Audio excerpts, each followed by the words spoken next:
is here. So let's go ahead and get started.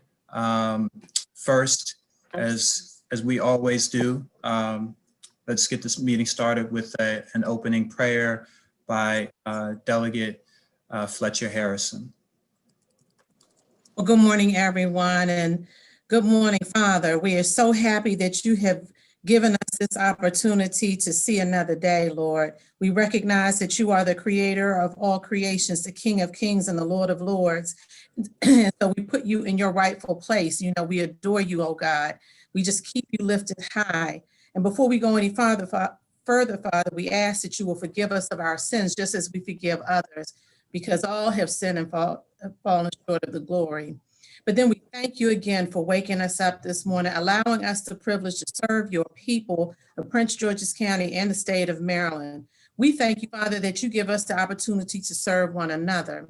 And then Father, as we go on, we ask that you will continue to give us wisdom to legislate appropriately, to lead accordingly, to love unconditionally, and to live responsibly. Father, we just ask these wonderful things. We ask that you would just give us all wisdom as we go about legislating your people, order our steps, keep our minds, keep our hearts, and keep our eyes turned towards you, because we know that if we do that, then all will fall in place. And we just lift this prayer up to you in the only way that I know how to pray, and that is in the matchless mighty name of Jesus the Christ. Amen. Amen. Amen. Amen. No better way to start off our meeting. So next we have our special guest, Dr. Ernest L Carter, Health Officer for the Prince George's County Health Department. Thank you for being with us this morning. We hope to hear critically about the vaccination process in the county, who, what, when, where, and how, including ensuring that Prince Georgians get the vaccine. We got to make sure that our residents are aware and getting the help that they need. We look forward to hearing from you, and I'm certain there's going to be a number of questions from the members, at least some of whom have received their first shot, so that we can do the business of the people. So with that, Dr. Carter, welcome. Thank you. Thank you very much. Good morning, everyone. And thank you for inviting me. I know Director Gill was supposed to be on with me. I think he's having a hard time getting in, but he'll get in eventually. Let me just start out by making sure you all understand where we are with respect to COVID. Right now, we're still in a very active outbreak. All our numbers are above critical, pretty much, except for maybe our infection rate, which is still high. Our positivity rate is above 10. Our cases per 100,000 are in the 40s range, where critical is 25. And so we're really at a point where we're at very high levels. Typically, what you do in a critical situation like this, you have to be sure all your mitigation measures are in place, and we've had those in place in terms of wearing masks, staying that 6-foot distance, cleaning your surfaces. Those are mitigation measures. Can you hear me?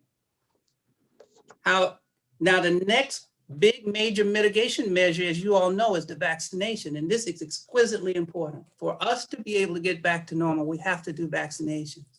Now, as you all know, that we have a limited supply of vaccine, and we want to be, and not until we can really get the guarantees that we need we're going to get a steady stream at a constant flow, which has not been the case. We have to be sure that we're doing this so that we can be sure that everybody gets a first and second dose, and that we go through the phases and make sure, again, we go through phase A, B, and C. We can talk more about that. And that we get, but especially, we get our people who are 75 years or older vaccinated as quickly as we can. Now, So having said that, that is a whole lot of folks. I mean, that's a lot of people in our county. When you look at it in terms of how much vaccine we have is very, very limited. Now, we expect that change significantly. But right now it's not. And so what you is that right now, and I'm just going to go right into the vaccination. And let me start before I go right into the vaccination so you'll understand about the vaccination process and why we're here. I think we talked last time about that, but just to be clear that number one, this is a safe and effective vaccine. It's based on really solid science and really modern up-to-date science. It's not a live it's not a lab attenuated vaccine. It's what this vaccine actually does is take a little bit of code that allows from the virus. And when it injects it into your body, that little bit of code tells our body to create a protein that the virus would normally create. And then our body recognizes it, creates antibodies to that little protein, but those antibodies allows our bodies to destroy the entire virus, which is a really remarkable piece of science. That wasn't around 5 years ago, wasn't around 10 years ago. So that the science is solid, the clinical trials, when you look at them, are solid. And so right now, and I can tell you with the certainty, as much certainty as a person can, that this is a very safe and effective vaccine. I've had both of my doses, and you will get a reaction after that second dose. I had one where I felt like I had something and it went away. That's because that just tells you your body's immune system is working well. That's good. That's a good thing. And so this vaccine is safe and effective. But I will tell you this, every vaccine, because you know I'm a pediatrician, so we vaccinate children and people all the time. Every vaccine, people can have allergies to that vaccine. A little component, you just don't put the code into a person's body. It has to go in there with something, you see it mix things up. It can't just do it. So sometimes you become allergic to the little rider particles that have to go in with the active particle. And sometimes people get allergic to those things. So you can have or other components. So people can have allergic reactions to this. So that's why we have to watch them. But just because you're allergic to penicillin doesn't mean that you're allergic to this vaccine. They're completely different. That's the most important thing about understanding about this vaccine.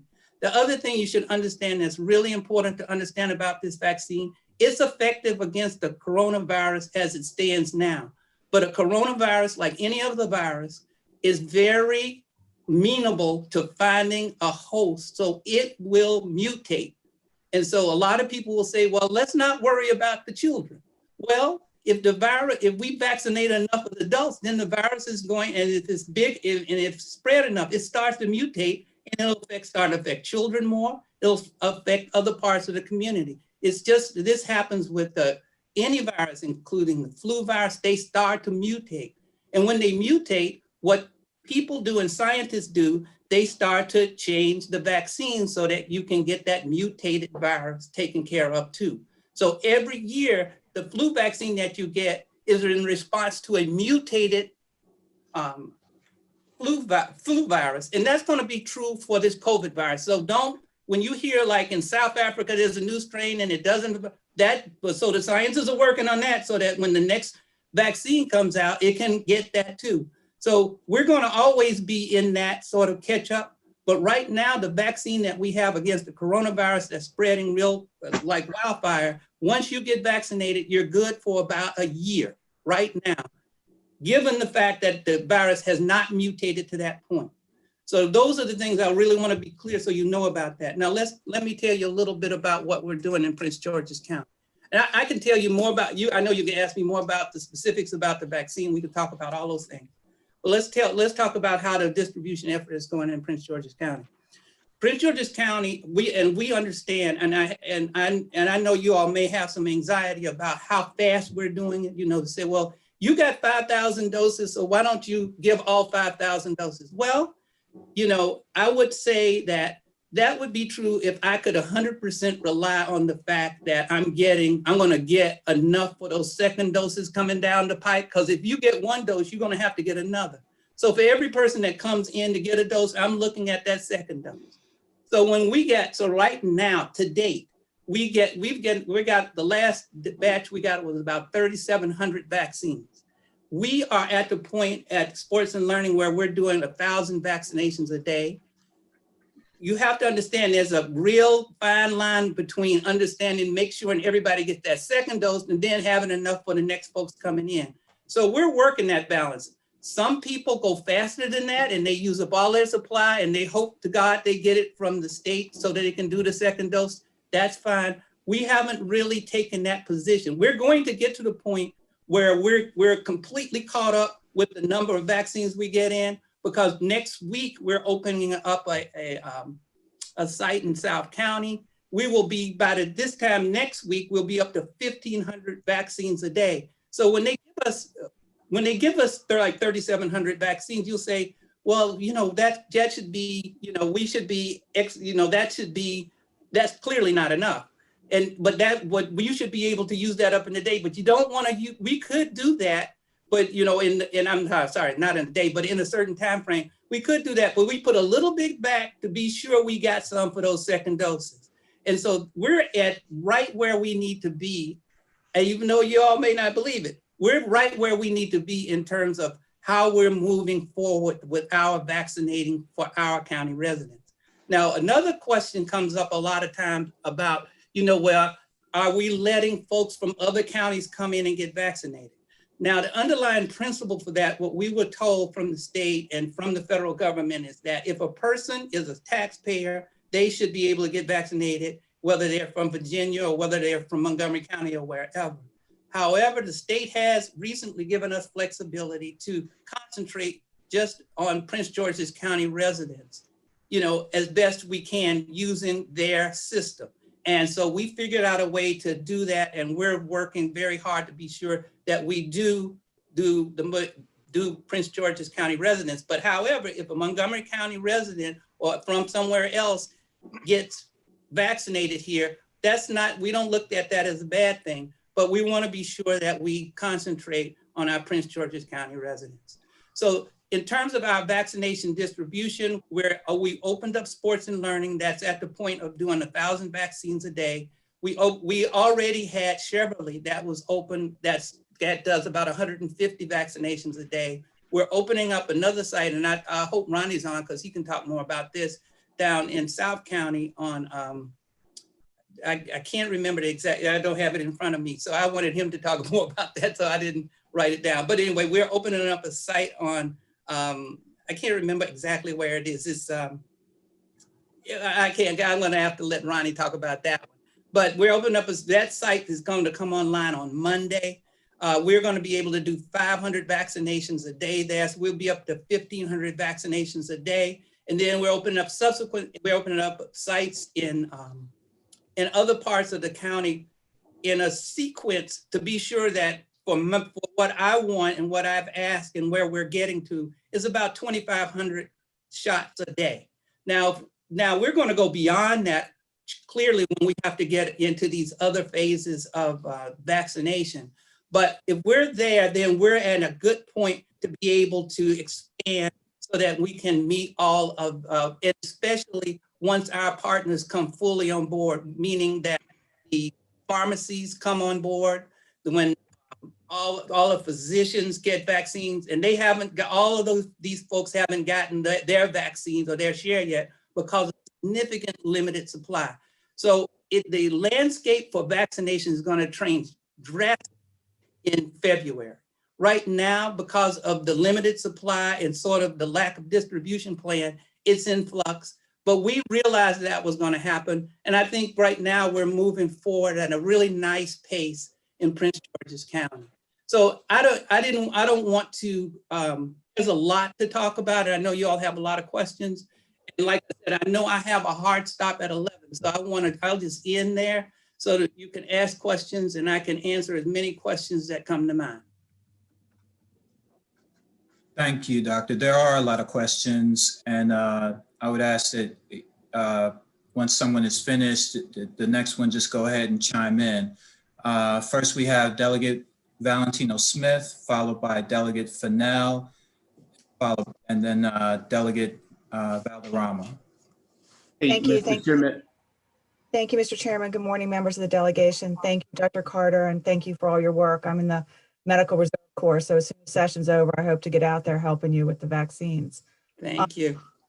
So two quick questions or things that you to note. One is, these are probably the most two serious concerns I've had from constituents.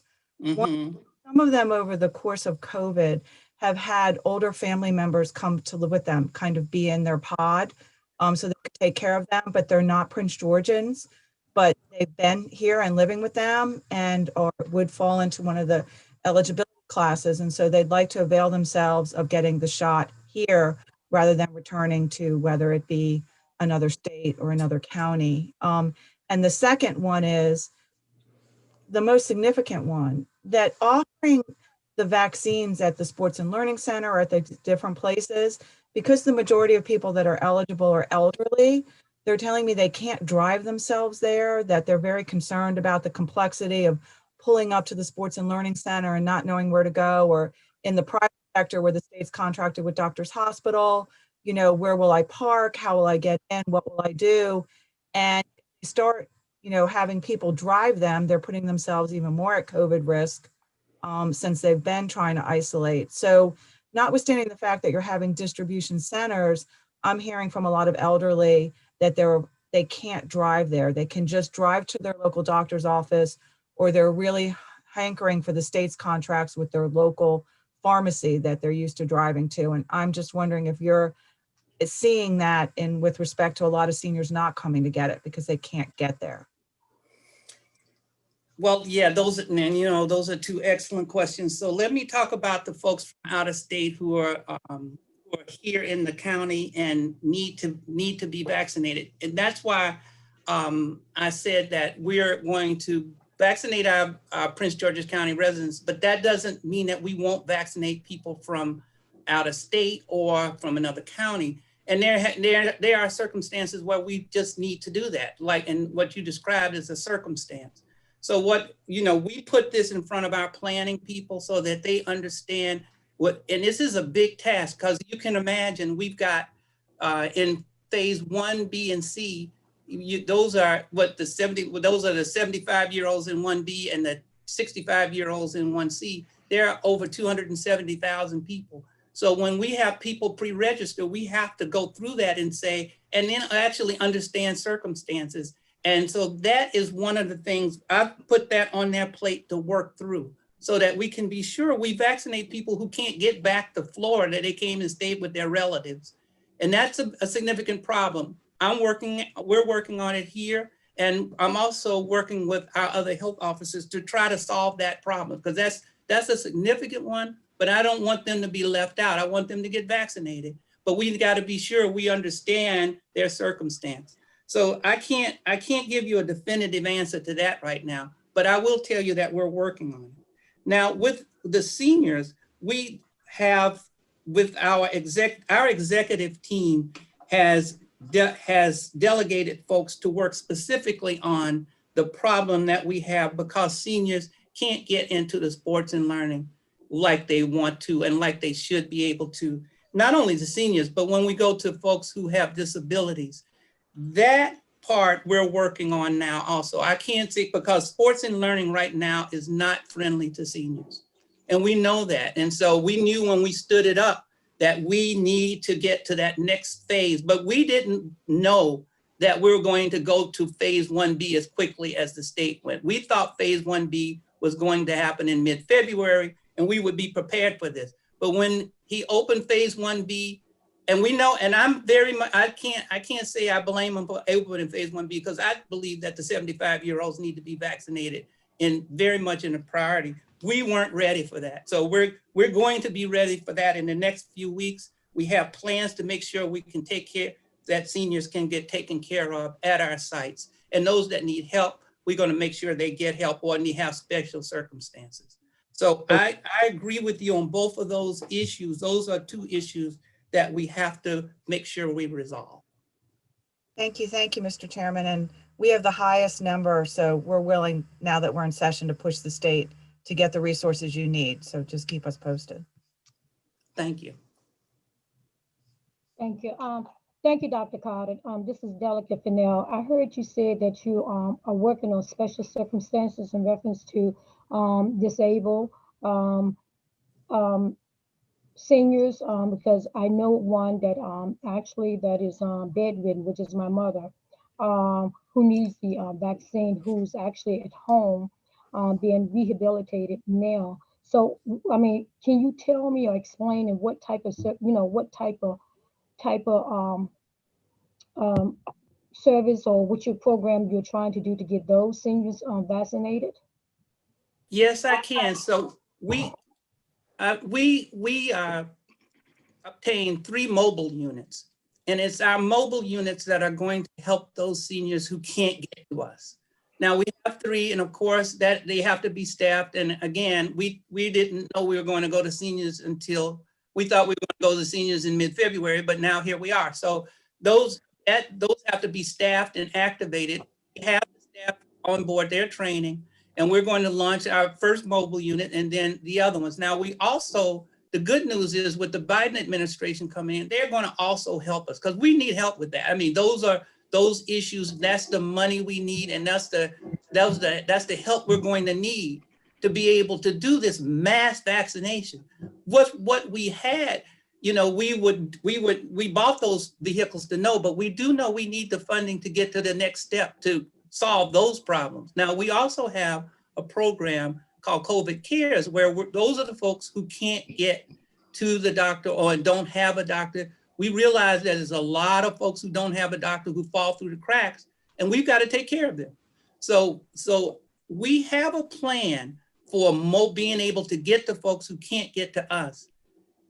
My fear is that we don't have enough of that, because 3 vehicles you say, well, that's a lot, but for a county as big as we are, we may need more. And I'm hoping that the federal government funding will help us with that. I know the state is from the Maryland Department of Health standpoint, they are working with us.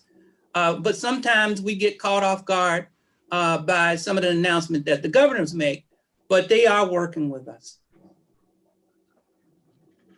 My next Delegate question, Fennell. Oh, go ahead. my next question, Dr. Carter. Delegate Fennell, Yes. I'm sorry, if we could do one question each. Oh, no problem, no problem. Questions Thank you, and then Mr. Chair. circle Thank you, back around. Thank you, Dr. Carter. I will reach out to your office. Thank you. Thank you. Delegate Valderrama. Thank you, Chairman Barron. Oh. I just wanted to be sure. No, I don't know. I've been trying to change that for like the last month. Just one thing before we go. Okay. I want to be sure all of you all are going to get vaccinated, correct? Is nobody hesitating on this call? I've been vaccinated already. Vaccinated. Okay, okay. Go ahead with the next question. Okay, good morning, Dr. Carter. Thank you for everything you are doing for our county. It's much appreciated. Thank you for clarifying the whole Montgomery County issue. It took a really long time for me to schedule an appointment for my father. I had to wait like 3 weeks out because colleagues had told me that Montgomery County were having issues in their county. With that said, I read County Executive Alster Brooks's newsletter where she mentioned there is now a change where if you made an appointment before or after February 8th, so if February 8th was the appointment, that can still be kept. Is that correct? That's correct. And I think it should be the 9th, but yeah, it's the 8th or the 9th. Yeah, that can still be kept. And it doesn't mean that if you have an appointment after that, that won't be honored, but we have to go through those, we've got to be sure we're taking care of Prince George's County residents. We got to be sure that all of the criteria are met for those folks who are making appointments. And Okay, so I'm honest with you, the seniors are really my number one priority. Yeah. Although they say, there's a lot of folks from 1A who hesitated to get the vaccine, but my feeling is that if you hesitated, let me give it to a 75-year-old because I don't have time to wait to make sure you come around. If you're in 1A, I need to be moving on to my seniors because they're the most vulnerable. right, I'm that's sorry, February. Yeah, that February 8th deadline, is that solely since you mentioned there will possibly be a Southern County location, which is obviously closer to me. Would that date be applicable to that venue? Yes, absolutely. That the one we have in South County is standing up on Monday. And I see Ronnie's here. He can talk more about it. Ronnie, I forgot the address and name of the site in South County. I'm embarrassed. And you weren't here to help me out, man. So you're going to. I put it in the chat, Dr. Carter. Okay. Dr. Carter, this is Ania. I put it in the chat. Oh, you put it in the chat. Okay. All right. And Ronnie, you're on mute. Well, we can't hear you. Oh, and good morning, everyone. It's and as Ania said, it's in the chat, but it's at the South Tech off of Bach Road. Oh, okay, the early voting center. Okay. Yes, and for those on the call, we're working to get our third site set up, and that'll be in the northern part of the county. So we expect that to be up in the next 2 weeks.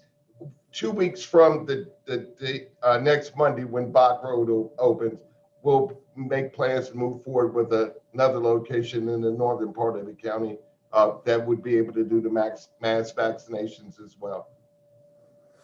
Thank you. All right, Delegate Healy. Mute there. Okay, can you hear me? Yes. Okay, thank you.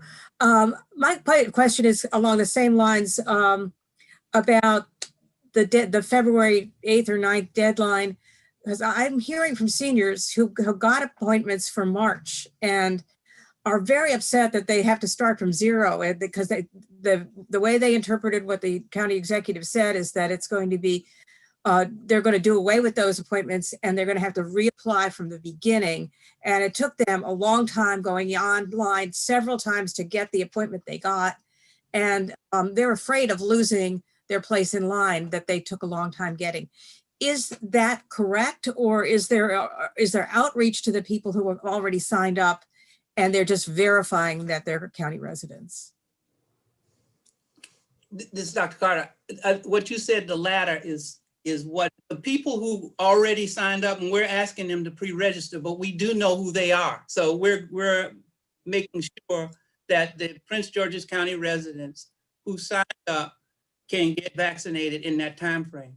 And I don't think anybody who signed up is going to have a problem, because when they signed up, we only had sports and learning. When February 9th, we'll have sports and learning. We'll have a site down South County. We'll have a site in North County. And then we're also working on an even larger site with the state. So the people who signed up initially should not have a problem getting that. The state's sign up system, I don't know if you all know this, is very glitchy and it's not the best in the world. It's hard to sign up onto all of those things. We're actually working to see if we can, that's why we're having people pre-register. We're trying to work to see if we can get something smoother than that, especially for our seniors, because it was hard for me. And I'm the health officer. I went onto the site and signed up, and my wife's a physician. She had in Montgomery County, she was having trouble getting through it. I had to walk her through it. So I know that folks who are older is having a hard time with it. We're going to work with our seniors to make sure that's a lot smoother, but ease their anxieties. We're going to take care of them. Okay, so if they got a date in March, they could still use that date. Yeah, well, it may be earlier because, because our sites are opening up a lot quicker, it may be earlier than March. And you'll reach out to them because you know who they are and you'll tell them what their options are. Yes, we will. That's dropped and have to start over again. Yeah, no, we can help them. We're not going to allow that to happen.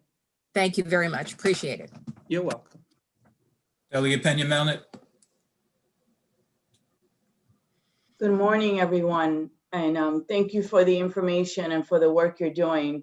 I'm glad that you're opening other sites.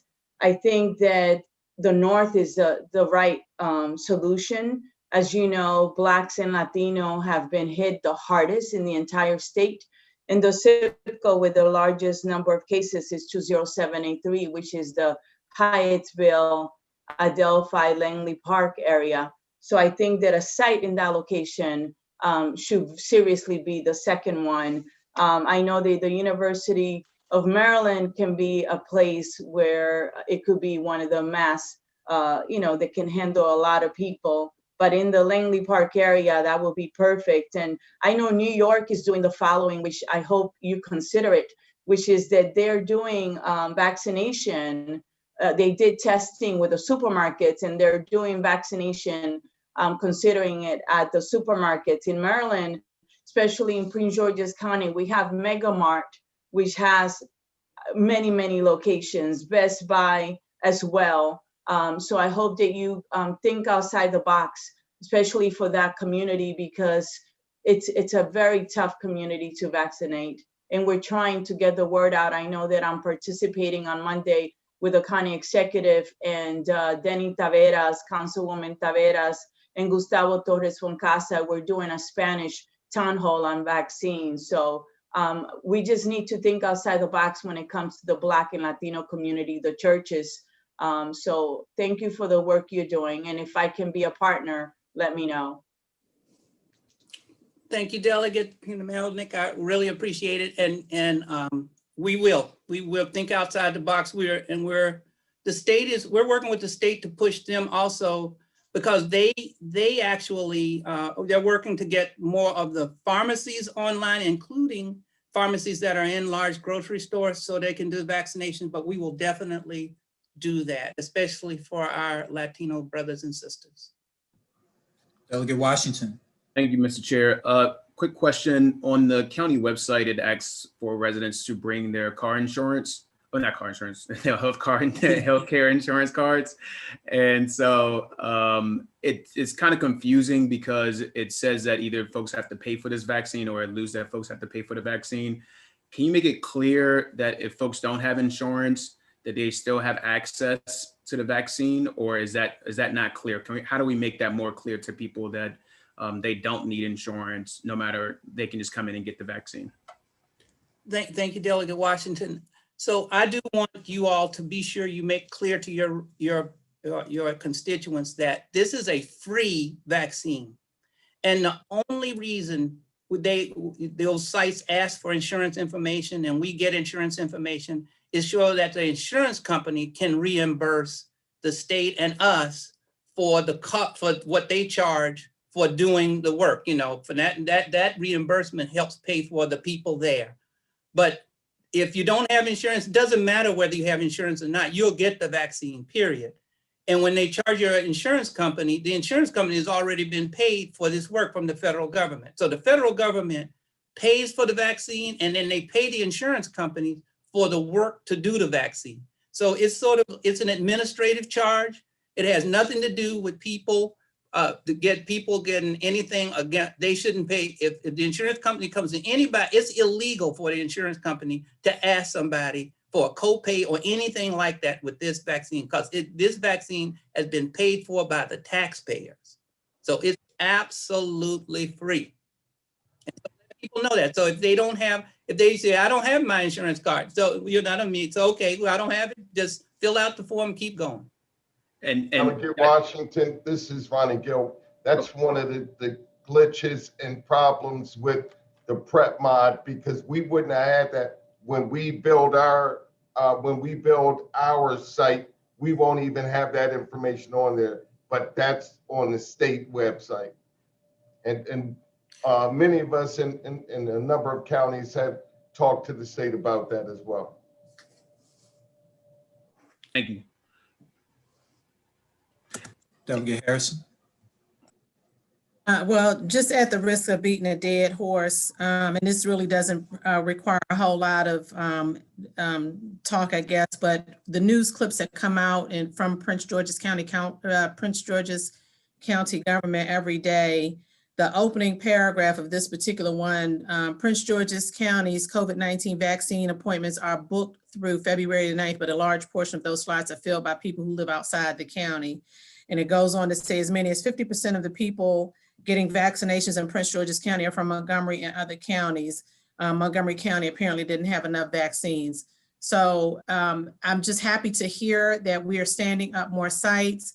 I just think that it's, you know, it's a tragedy for the people of Prince George's County who have been trying to sign up and get vaccinated, that they've not been able to, and those slots are taken up by people outside of Prince George's County.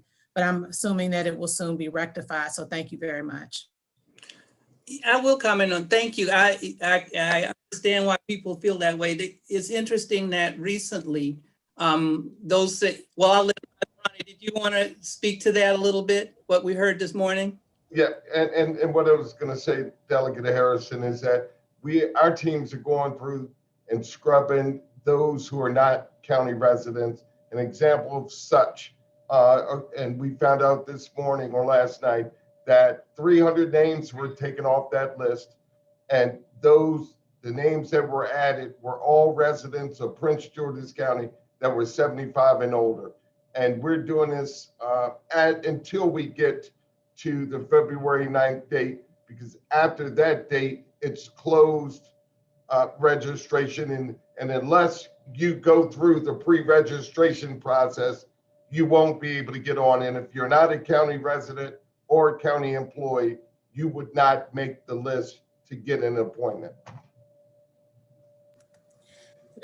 This is Chair Barron. At the risk of beating the horse further, this is not merely a parochial interest. Prince Georgians are the most at risk.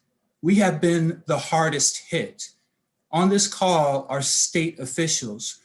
We have a statewide perspective on this issue. And from a statewide perspective, Prince Georgians need to be assured of getting their vaccinations.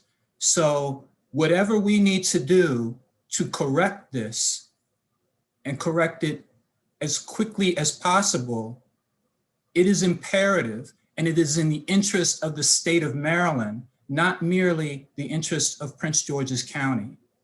Next question is Delegate Lehman. Thank you, Mr. Chairman, and thank you for clarifying some of the confusion around the residency issue. I will just say I appreciate Chair Barron's remarks, but you know, by the reset, because of the problem with all of the out-of-county folks, county folks were affected as well. I've heard from several constituents that had dates, you know, from Prince George's after the 8th or 9th that now are confused because what they're asking me is about the term reset. And do they have to re-register, and then they're waiting for a while before those other sites open up? I mean, my folks would rather go to a North County site. When will a North County site open up? And then one related question, I know there are lots of others. I had one constituent ask for 2 people he knew from Ada County. Are they going to, and they got their dates before that February 8th or 9th cutoff. Are they risking coming and being told, sorry, you don't live in the county, we're not going to honor your time slot? Ronnie, do you want me to answer that? So what? Yeah, well, yes, both of those questions. Yeah, and I hope I don't forget the first, but let me be sure that one, we will honor the time slot for a person who has an appointment, a verified appointment. We will honor the time slot. That's number one, because that is the ethical thing to do. That's the right thing to do. And that, you know, and period. What we also, you know, will say, I will be absolutely clear, is that we are going to open up a site in North County, and Ronnie can talk more about that. And those folks remember that was one day. All of that happened in just one day. In one day, which was very interesting, there was 11,000 people who, I mean, it's amazing that the demand. So so what we learned was, and because Montgomery County did not go to 1B, we went to 1B, and we opened it up to the 75-year-olds. And a lot of that is me, because I want my 75-year-olds vaccinated. I mean, just period. And so we are going to we put that correction in place that day, because we saw it happening. And so right now, in that time spot, it's about 2/3 of those folks between that sign up and February 5th for Prince George's County residents. It said 50%, that's down to about 2/3 now. I mean, 50% Montgomery County, now it's about down to a third. But we're going to take care of those folks that got signed up. We've got to, it's our obligation. We realize that is the problem. So I don't want to I'm not taking that lightly. And we're going to correct that. And there are going to be just some very quickly glitches.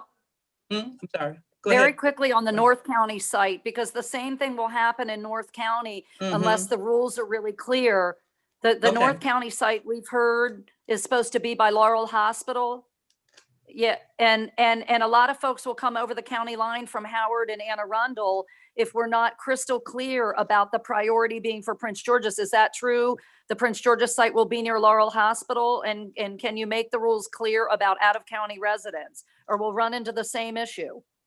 So Delegate, two things. Number one, where folks could go in and just register, they cannot do that. The only thing they can do now is go in and do a pre-registration form. And if you are not 75 years, if you don't meet the qualifications of 1A and 1B, you will not get an appointment. We will send a link out and links out to those persons that after we go through the pre-registration form. So it's no way, or it should not be a way, someone who does not live in Prince George's or work in Prince George's would be able to make an appointment. Now, the issues we've run in thus far is people would send the link to other people, even though it was directed to them. But again, if they cannot verify with the Prince George's County address and or employment, then they would not be able to make the appointment. And correct, it's going to be near in the Laurel area. We're working through it, and I expect to be able to finalize everything no later than Monday or Tuesday, but it will be in the northern part of the county. Delegate Darrell Barnes. Thank you, Mr. Chairman, and thank you, Dr. Carter and Mr. Gill for being here this morning. My comments are somewhat related to Delegate Pena-Melnick and our chairman when we talk about the health disparities that has impacted Prince George's County. And my concern is, or my question more importantly is, are we collecting the data that shows how much of this vaccine is going into the arms of Prince Georgians and the diversity makeup to ensure that we are spreading this around evenly and fairly. And if we have that data, if you can share that data with the chairman, so he can then share that with us, so we can ensure that that is being distributed fairly across Prince George's. And then lastly, if you can give me an update on where we are with vaccinating our teachers so we can open back up our school system. Thank you. Thank you, Delegate Barnes. We actually start posting on our website vaccination data. And to date, we are trying to show how much we've done and the demographic breakdown of that. Ultimately, we're working on a system that will even be more granular than that. So that's coming. So we want to share with the public exactly who's getting vaccinated and where. I'm sorry. No, that was someone else speaking. Okay. So that has been, and so that's going, currently we have it posted, and Ania, if you could put that in the chat, I don't know if Nia is still on, but if you could put that website connection in the chat, and you'll see that get more robust as we go forward. And we have we're using, we are collecting that data, and we're going to use GIS to help show where folks are getting vaccinated so that we can identify spots where we're over concentrating and spots where we're under concentrating. So that's clearly on our books. I'll keep you updated. Keep looking at that site, because we're going to post all that publicly so that you all know, because I know that's good information. We want to be sure, like you said, that we're vaccinating and our folks, nobody's being left out. And we want to be sure also, when they make decisions about what pharmacies are going to get what what vaccine to help out, because they can't right now give it to every pharmacy, but the pharmacies are real big players in vaccinating folks. And so we want to be sure that those pharmacies in the areas where we know people are at highest risk, those pharmacies have vaccine. So it's an interesting dynamic going on now, but Delegate Barnes, we're definitely looking at that and get that information. Now, in terms of the teachers, we're working with Kaiser Permanente to ensure that our teachers get vaccinated. They're a good partner. They're working with us to help get that done. And in addition, they are on the 1B priorities list. So we're making sure that happens. And we've been working with the school system, and that is a priority for us so we can get our schools open up. And I appreciate that. And I know you said that the data is on the website, but more importantly, if that can be sent over to the chairman, and I know that we're no better than anyone else, but just looking at time, if that information can be sent over to him so he can then share that with us, I think that would help a whole lot.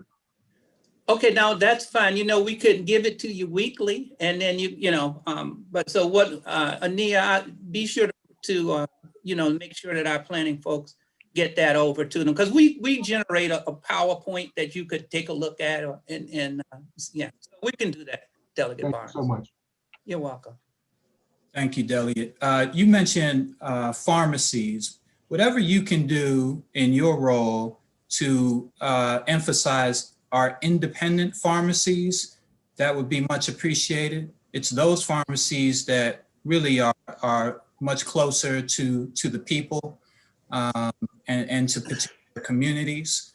And so, whatever you can do to make sure that our independent pharmacies, get the vaccine and are part of the plan, that would be very much appreciated. Vice Chair Ivey? Chairman, can I just comment on that? That's such a great point that you just made. In my previous life, I worked with multiple, and it is the independent pharmacies that are so important. A lot of people are concentrating on the big box places, and I realize they have many clinics and all that, but those independent pharmacies are really important, and they have not been included in the conversation. So I'm glad you mentioned that, and you reminded me that that's something I do need to try to press on if I can. So I will do that. That's a great point. I just wanted to emphasize, I thought that was a really good point out, and I'll make note of it. Sorry, I'm sorry. Yeah, thank you, Dr. Carter, for all the work and of course, being accessible to the entire delegation through this pandemic. My question, we've already kind of had the conversation in the chat, but I realize that people are watching on YouTube and they can't see the conversation. I was asking about a hotline for seniors to be able to call and schedule their vaccination appointments, because many individuals are technologically impaired. So if you could just walk us through that discussion.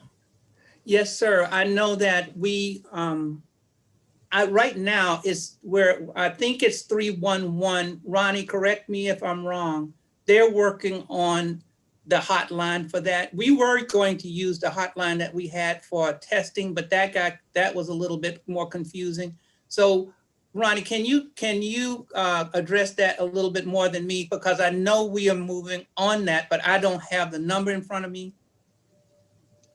Yes, I believe it's going to be our Office of Community Relations will run that program. We began a discussion last week about the number of personnel. I believe it's between 20 to 25 we're bringing on to man or staff this hotline specifically dedicated for seniors. Many seniors won't even have email access or to be able to complete the form. So our intent is to go after that population, specifically those who, one, will struggle to fill out the form. As Dr. Carter said, it's not easy.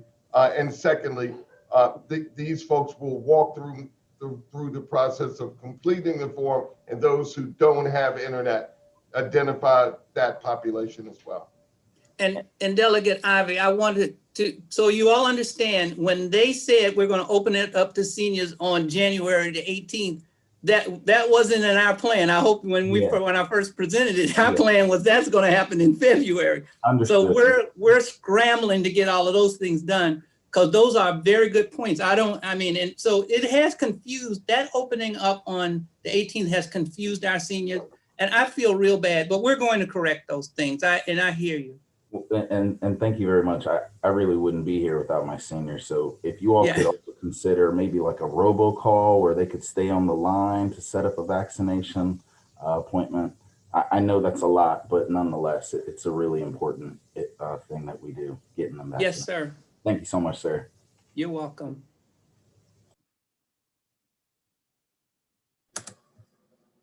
All right, Mr. Gill, I know you had some technical difficulties getting on, and you got on a little late. If there's anything that you wanted to add before we move on the agenda, you're welcome to. Thank you, Chair. The only thing I wanted to say is, as you stated earlier about the residents of Prince George's County, I along with Dr. Carter, are doing everything we can to get as many sites stood up. From the operational and the logistical standpoint, that's what my job is, and that's what I'll continue to do. I know Dr. Carter, from the clinician standpoint, will continue to outreach with every one of these partners. It was mentioned earlier, some of our independent pharmacies, making sure we connect with them. And I think between the two of them, we faced one small glitch that hurt us, but we believe that we're on the right track now. We will do what we have to do to get the needles in the arms of our Prince George's County residents. And Chairman, can I say real quick, because like I said, I have a hard stop, but I do want to say to you all that we know, and I really appreciate the fact that you all are the front line of folks that get hit from the constituents. I mean, by the time it gets to me, I might get one or two, and you all have been pressed up against the wall. By the time you send me something, you all have gotten, I don't know how many, hits from your constituents, and we know that. So it's really important to us, and I really that we have these calls. You all send us your suggestions. You let us know. We're going to work real hard with the resources we have, or with the resources we don't even have, to do it. Because I realize that I'm passionate about this, and I know you all are really passionate about this. You have to be passionate to be able to listen to constituents complain to you and be able to, serve them. So that doesn't, you don't lose, I could say that's not lost on me and Ronnie, I can tell you. And so we spend many nights up making sure that we cover these things. And sometimes we don't get everything right, but we're working really hard to try to make sure it's right, especially for our residents. We've got to be sure that everybody understands what we're doing, but the compassion that we have. And that's what you all have. You all transfer that for us. And I just have to say, I appreciate it. We have a great appreciation for this, for you guys. Thank you, Dr. Carr. I know you have to run. We have the last question from Delegate Valentino Smith. Thank you. The information's terrific. If you could help clarify, I think Chair Barron really made the point about us being sensitive to the fact we have the largest number of people by far. When they gave you the 5,000 vaccine that you're trying to work with, it would be helpful if we could understand your understanding of how the state's deciding the 5,000 number. And did they just give 5,000 to every county like Somerset or Talbot that may not proportionally? Did they look at your infection rate and the proportion of the population when they decide the 5,000? No, and that's, so I can be clear about this so you all know, from the federal government, it was dictated that distribution is done by geography and population size. They didn't take into consideration anything about who's infection rate, anything like that. The lack of when people say lack of distribution plan, that is really true. It's, they didn't take into account, how the populations may differ or how you might, none of that's taken into account. So I'll just let you know so the state did what they've done it the right way. I cannot criticize the state. They're doing it the right way. And as they get less from the federal government, they're distributed. Remember, they send it to us, but they also send it to the hospital systems and to those pharmacies who are taking care of the nursing homes. So my sense is, and of course I haven't taken a deep dive, but my sense is that they're doing that correctly. Thank you, Dr. Carter. Mr. Chairman, I know Dr. Carter has to go. I suggest the delegation, we really look into that distribution rate by the state, because although the federal government gave a general prevailing guideline about population, from a legal perspective, I don't think it means that the state couldn't have interjected itself with an additional infection rate level. And we need to find out legally if the state could do that and then require them to do it. Thank you. I think you're exactly right, Delegate Valentino Smith. Dr. Carter, you had a No, follow-up? I just wanted to tell you, I know I have to go because I gotta go to the cardiologist. You gotta get on your gym shoes and everything else. So I just wanted to thank you all and thank you, Chairman, for having me. And I know I'll see you all probably in a week or two. Talk to you soon. All right. Bye-bye. Thank you, Doctor. You're welcome. Thank you. But Delegate Valentino Smith and everyone, I'm gonna follow up and some of us can have some conversations offline, because similar to you, what you said, Delegate Valentino Smith, I think there was some, the distribution from the feds to the state is one thing, but it's my understanding that the states from there have a lot of flexibility, and we're given, specifically given flexibility to how the distribution should then go from, within the state. And I'm not sure that the way we're doing it is correct from, risk standpoint and from all the various factors that we should be taking into consideration. So we'll follow up, and it may be a letter, it may be all of the above. I know Delegate Pena Melnick, Vice Chair of Health and Government Operations, is also following this. So we're gonna get on it, and quickly. I think this is our time to roar. We're in. Yeah. Thank you. Yeah. Let's move on to subcommittee reports. By county, Delegate Valderrama. Thank you, Mr. Chairman. We just have two pieces of legislation on the docket this morning, and that would be MCPG 121 and 10221. We had a quorum yesterday morning. The bills, we'll start with 121. Basically, this bill just requires the commission to live stream video of its open meetings, which is currently happening already in other entities. Further, the commission is required to maintain on its website a complete and unedited video recording of each opening meeting that was live streamed. This was moved out of Montgomery County Subcommittee, favorable as amended 3-0, and Prince George's Bi-County Subcommittee moved it favorably unanimously. Is there a motion? So moved. Second. Thank you. Mr. Chairman, if we could move the bill favorable, or a roll call, or whichever you want to do. Roll call. Delegate Ben Barnes. Delegate Daryl Barnes. Yes. Delegate Charles. Yes. Delegate Davis. Yes. Delegate Fennell. Yes. Delegate Fisher. Yes, sorry, yes. Delegate Harrison. Yes. Delegate Healy. Yes. Delegate Holmes. Aye. Delegate Ivy.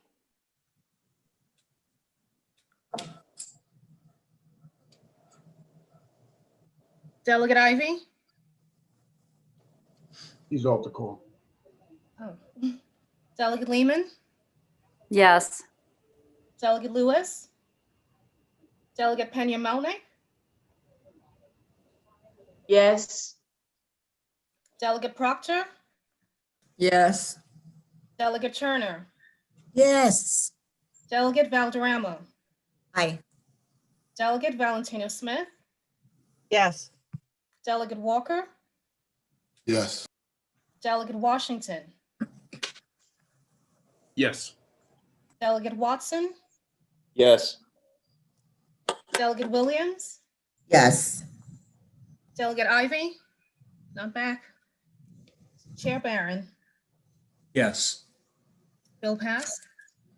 All right, the bill passes. Thank you, Mr. Chairman. The next bill is MPPG 10221, which is WSSC, Board of Ethics Financial Disclosure Statements and Late Fees. This was put in at the request of both Montgomery County and Prince George's WSSC. This bill would require the respondent to pay a fee of $5 for each day that a financial disclosure statement is filed late if the respondent is required to file a financial disclosure statement. The total amount of fees that a respondent is required to pay under these circumstances may not exceed $500, and the effective date would be June 1 this year. This bill was moved out of Montgomery County's committee unanimously, and yesterday by county moved it out favorably 3-0.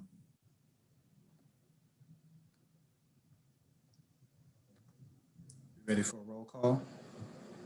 Move. I make a motion as stated. Second. Is Delegate Fisher, does she have her hand up? I do. I just was wondering if Madam Chair could just explain the bill a little bit. I'm not in that. So the background, the commissioners and employees of the commission are subject to the conflict of interest and lobbying provisions of the Maryland Public Ethics Law.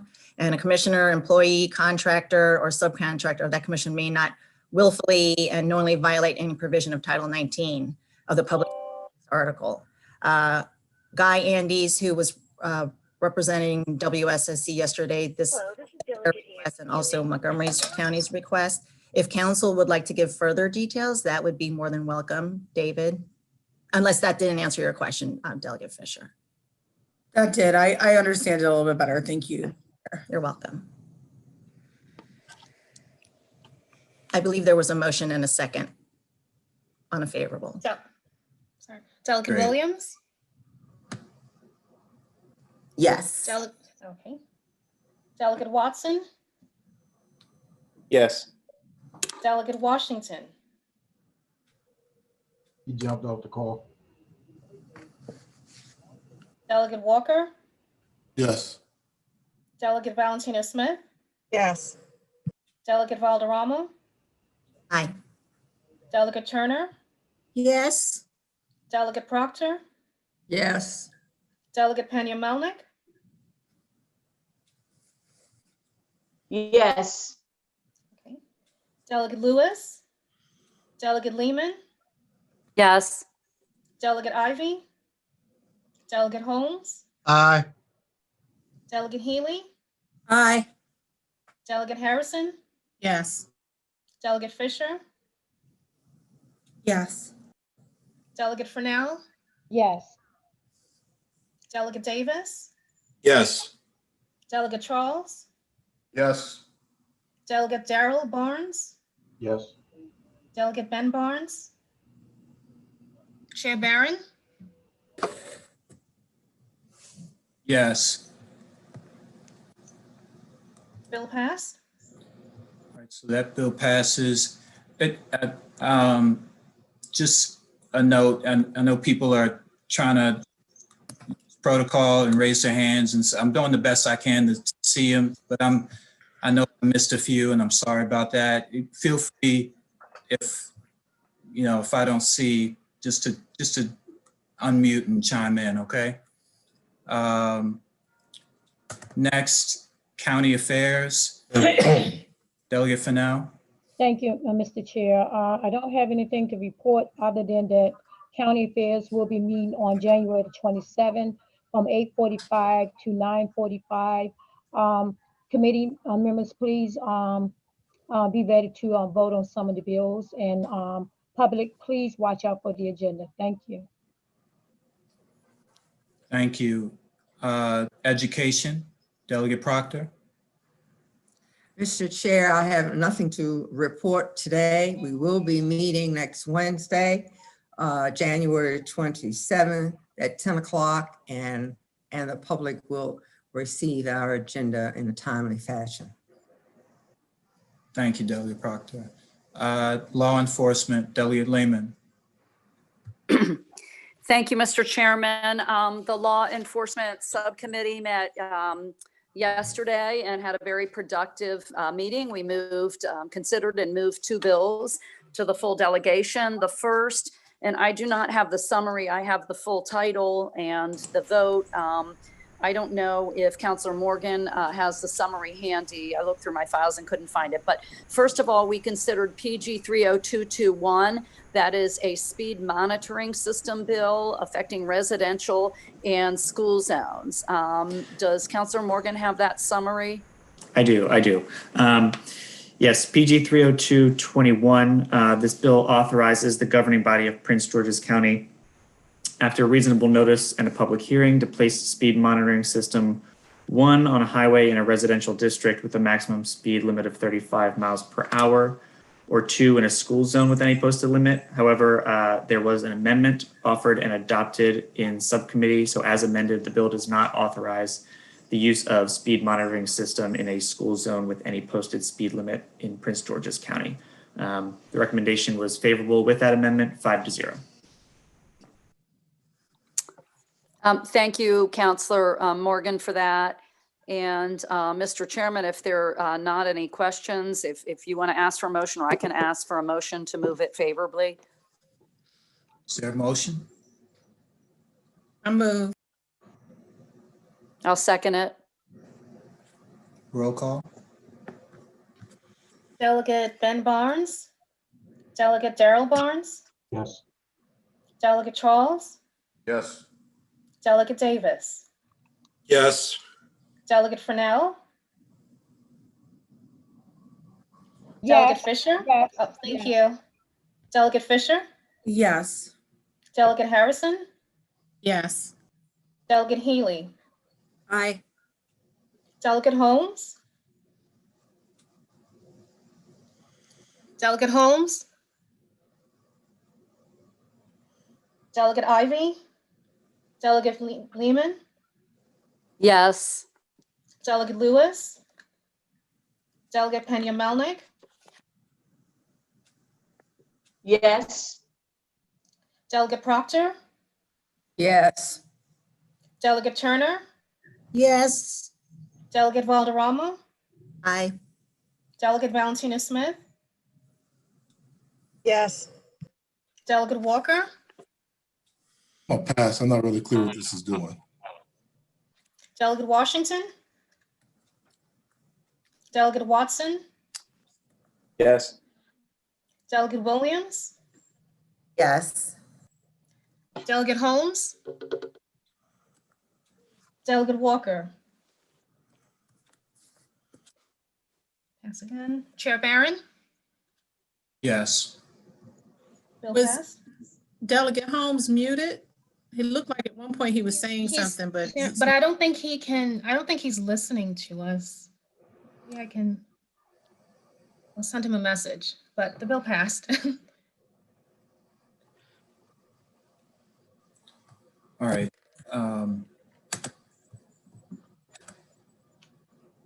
Next bill. Yes, thank you, Mr. Chair. The second bill that the Law Enforcement Subcommittee considered, was PG 30521, Vehicle Height Monitoring Systems, and I do have this summary handy. The bill authorizes the county to use a vehicle height monitoring system to record images of vehicles traveling in the county. A vehicle height monitoring system may be used for this purpose only if a local law is adopted by the county after reasonable notice and a public hearing. So this is enabling legislation put forward by Delegate Williams, and it is enabling for both Prince George's County as well as the individual municipalities in Prince George's County. Okay, we I are don't still know in.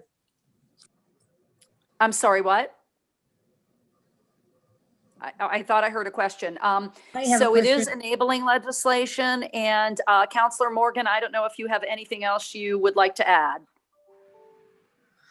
I have a question. I don't know. Delegate Healy has a question. I'm sorry, I didn't know Okay. whether I should speak up or type it up or something. My question is about the municipalities. Do the municipalities within the party to do the same thing by adopting a law? Or does it only the county? That is my understanding. I asked that question of Delegate Williams. She did work with the request came through a municipality, but I'll let her answer that.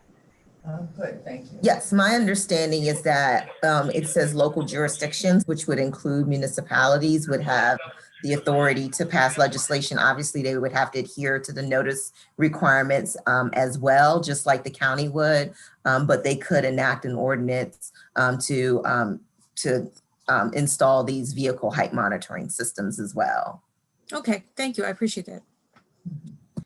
Delegate Yeah, Watson. and thank you for the question, Delegate Healy. What I had wondered is if the county did not go ahead and adopt it first, and it doesn't have to since it's enabling legislation, whether municipalities could still do it on their own. And my understanding, I've never encountered an enabling situation quite like this before, was the answer was still yes. So if there's nothing else, any other questions? Anyone else have questions? I have a question.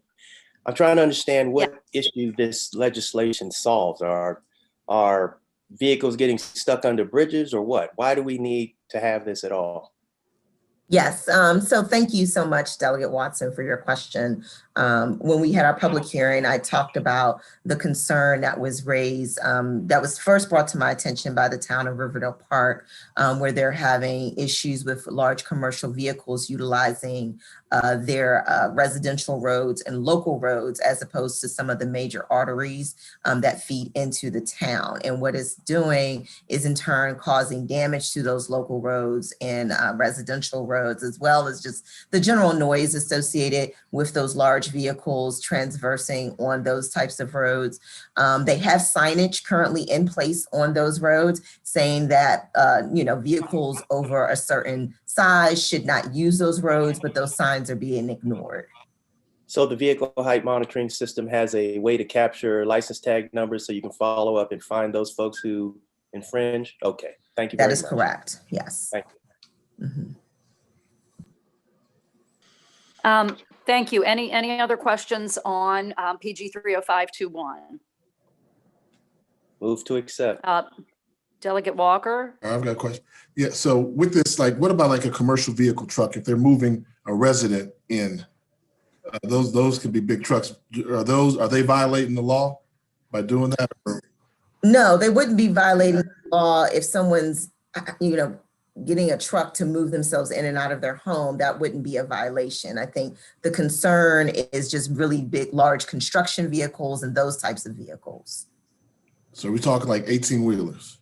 Correct. Or, big dump trucks, those types of things.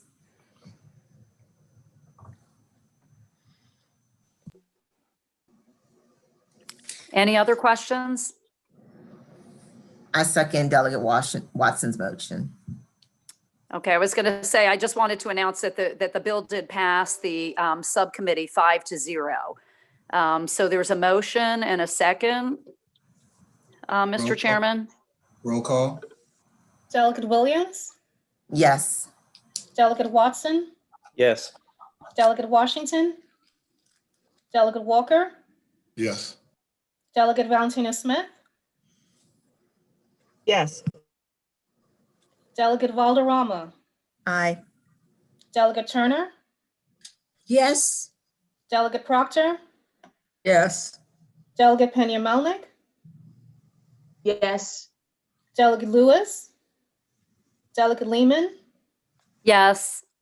Delegate Ivy, Delegate Holmes, Aye. Delegate Healy, Aye. Delegate Harrison, Yes.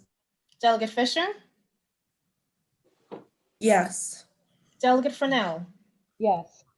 Delegate Davis, Yes. Delegate Charles, Yes. Delegate Darrell Barnes, Yes. Delegate Ben Barnes, Chair Barron, Yes. Bill passed. Thank you, Mr. Chairman. We are off to a good start in law enforcement. I want to thank my committee members and remind them that we will meet again next Thursday at 10 a.m. And we'll see you then. Great, thanks so much. So we'll move on to delegation business. We have, let's see, we have 12 late file bills. Oh, no. At least some of them have been drafted or I think they're all in drafting, and some of them have been finalized, but I don't think all, by a variety of members, and a few that are requests from the county council and or county executive's office.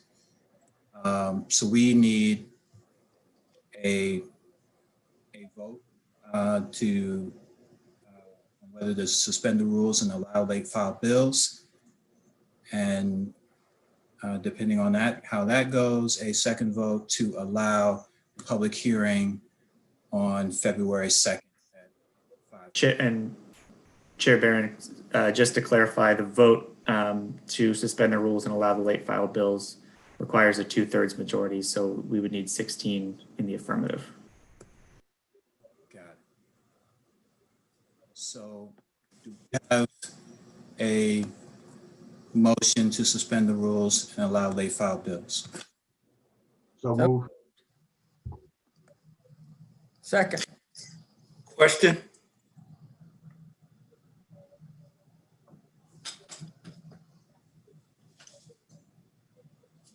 Davis, Question?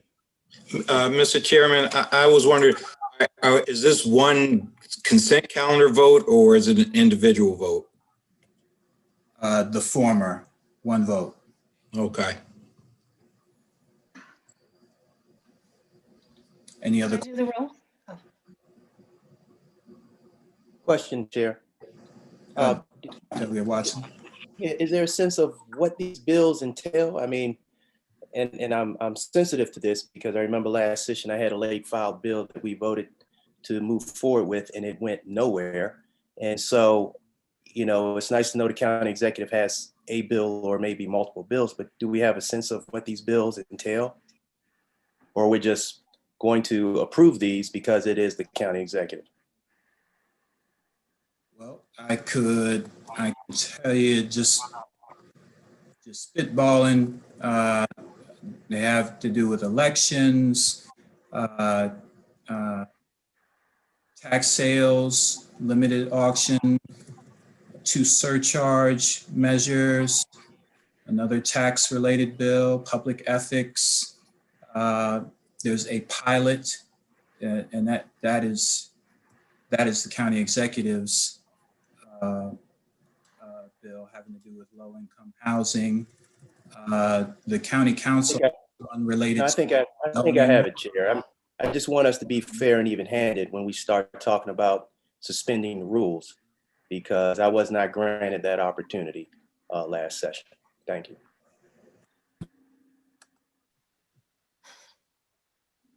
Any other questions?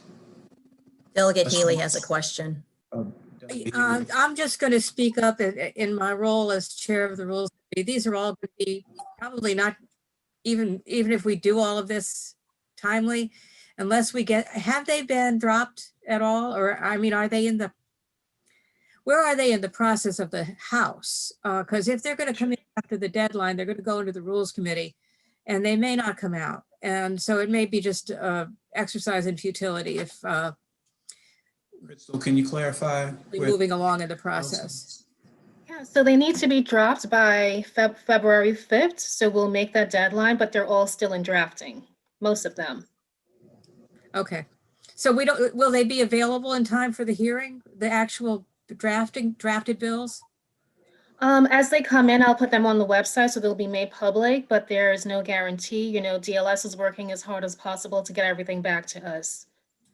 And my last question, I don't know, maybe the chairman knows, are there any bills in this package that are urgent for this year that can't wait till next year? I'm hesitant to characterize the urgency of 12 bills by various members and county council and county executive.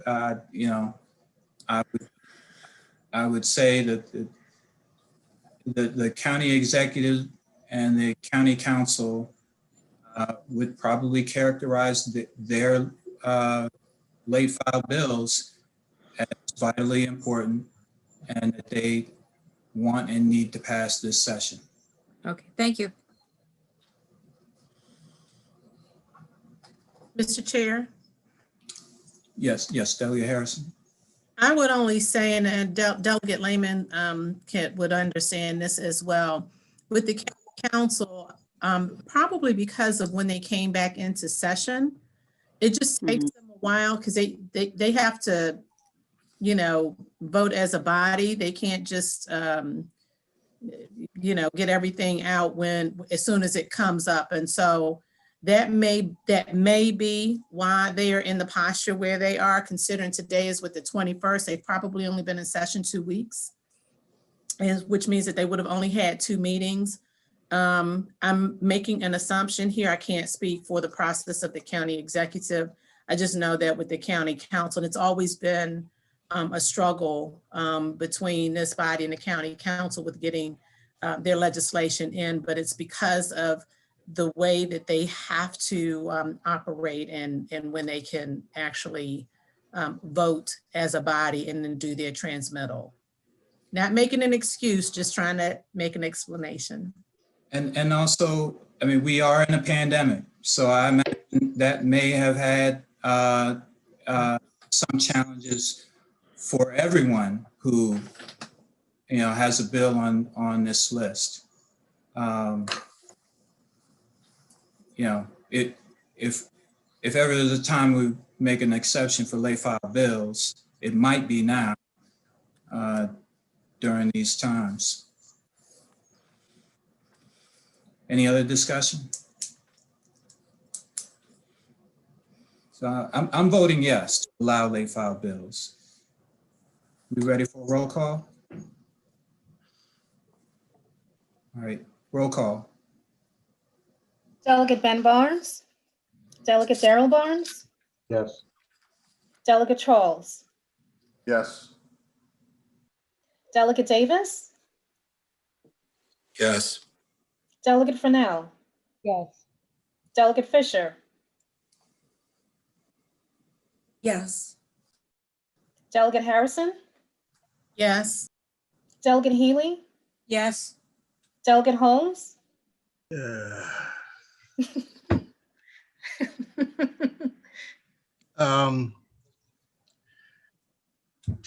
Yes, but reluctantly. We have, explaining my vote, we have rules. If we don't follow the rules, why do we have rules? Thank you, Mr. Chair. That's a no. I agree. Yes. That was a yes, but we're Oh, lucky. that was a yes. Delegate Ivy, Delegate Lehman, Yes. Delegate Lewis, Delegate Pena Melnick, Yes. Delegate Proctor, Yes. Delegate Turner, Yes. Delegate Valderrama, Due to the pandemic, aye. Delegate Valentino Smith, Yes. all right, Delegate Walker, Y'all are cold, but yeah, I'm voting yes. It's a pandemic going on. My goodness gracious. Delegate Washington, Delegate Watson, I abstain. Delegate Williams, Yes. Chair Barron, Yes. The people's business done. That's what we're here for. it went through. All right. So the next issue is to allow public hearing on February 2nd at 5 p.m. Is there any discussion? What was the date again, Chairman? February 2nd, 5 p.m. Groundhog Day. Mr. Chair, Yes. I'll just put a note that for those of us that serve in the amazing House Judiciary Committee, we're never done. So just putting it out there. Yes. Do the best you can. I understand. Any other discussion? Mr. Chairman, Delegate Turner. okay, so did you say February the 5th or February the 2nd? Second. 2nd at 5, Zoom call. Right. It will be a Zoom. Yes, got it. And Thank you. Mr. Yep. Chair, just one other thing before we wrap up. Yes. I really just kind of want to go back to the whole issue with the vaccinations. And you brought it up when you spoke to Dr. Carter, but the truth of the matter is our residents have real needs. And while I understand that everyone across the country, across the nation have needs, but our residents ought to be able to have good opportunity at access. And based on the article that I saw this morning, and just as Dr. Carter started speaking, I saw it. It really was a little disheartening to see and to hear that over 50% of the vaccinations that are occurring in the county are not going into the arms of Prince George's County residents. That's who we represent, the individuals from Prince George's County. And I think that we need to really press about that and to get it into not just Central County, but North County and South County, so that our residents really do have access and they can believe in government that we're trying to do the right thing for them. That article was so disheartening to me. And I don't always believe the first thing media says because of my experience with media and particularly where this article came from. But the bottom line is that if that is in fact occurring, it is again putting Prince George's County in a bad light. And so I recognize that none of us are, doing the vaccinating. We're not going out, we're not getting the vaccines to distribute. But, from our bully pulpit, I think that we really need to be loud about ensuring that our residents get get everything that they need. That's just my soapbox, my 2 cents. Thank you so much for allowing me to, vent, so to speak. No problem. I'm right there with you. We will be heard. Is there a motion on a vote to allow the public hearing? The motion, 5 p.m. Motion for February 2nd. Second. All right, roll call. Delegate Ben Barnes, Delegate Darrell Barnes, Yes. Delegate Charles, Yes. Delegate Davis, Delegate Fennell, Yes. Delegate Fisher, Yes. Delegate Harrison, Yes. Delegate Healy, Yes. Delegate Holmes, Aye. Delegate Ivy, Delegate Lehman, Yes. Delegate Lewis, Delegate Pena Melnick, Delegate Proctor, Yes. Delegate Turner, Yes. Delegate Valderrama, Aye. Delegate Valentino Smith,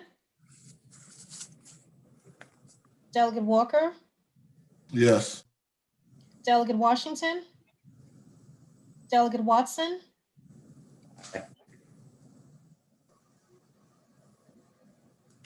I'm sorry, Delegate Watson, Yes, yes. Delegate Williams, Yes. Chair Barron, Yes.